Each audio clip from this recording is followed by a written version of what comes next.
Hi friends, bakery style egg puff చూద్దాం రండి. చాలా బాగుంది. టేస్ట్ అయితే చేసి చూశాను నేను.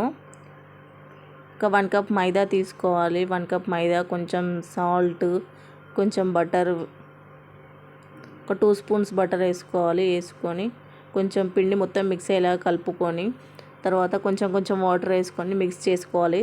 తర్వాత కొద్దిసేపు నానబెట్టి తర్వాత చపాతీలాగా చేసుకోవాలి. చపాతీ చేసుకొని కొంచెం బటర్ పిండి మిక్స్ చేసి మనం చేసిన చపాతీలపై మొత్తం స్ప్రెడ్ చేసుకోవాలి. అట్లనే ఒక 4-5 అట్లా చేసుకోవాలి. చేసుకొని 1 బై 1 అన్నీ ఒకదానిపైన ఒకటి పెట్టుకొని ఇట్లా మనం 4 సైడ్స్ ఇట్లా కట్ చేసుకోవాలి. కట్ చేసుకొని పక్కన పెట్టుకున్న తర్వాత స్టవ్ ఆన్ చేసుకొని ఒక గిన్నె పెట్టి ఆయిల్ పోసుకొని దాంట్లో ఉల్లిగడ్డలు వేసుకోవాలి. ఉల్లిగడ్డలు కొంచెం ఫ్రై అయిన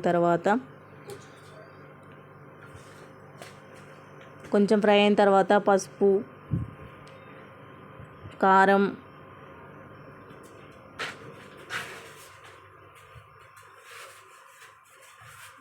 అండ్ మసాలా పౌడర్ వేసుకోవాలి. వేసుకొని ఒకసారి మిక్స్ చేసుకొని కొంచెం కొత్తిమీర వేసుకొని కొంచెం ఒక 2 మినిట్స్ ఉంచుకొని స్టవ్ ఆఫ్ చేసుకోవాలి. మనం ఇందాక కట్ చేసి పెట్టుకున్నాం కదా చపాతీస్, వాటిపైన కర్రీ వేసుకోవాలి.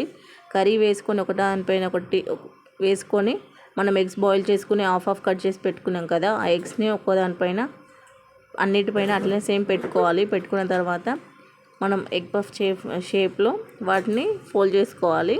కొంచెం పిండి పెట్టుకొని తర్వాత మనం ఆయిల్ హీట్ అయిన తర్వాత మీడియం ఫ్లేమ్లో పెట్టుకొని ఎగ్ పఫ్ని ఫ్రై చేసుకోవాలి. మీడియం ఫ్లేమ్లో మాత్రమే పెట్టుకోవాలి. ఒక 5 to 10 మినిట్స్ పడుతుంది. చూడండి ఫ్రెండ్స్, రెడీ అయిపోయినాయి. చాలా బాగున్నాయి.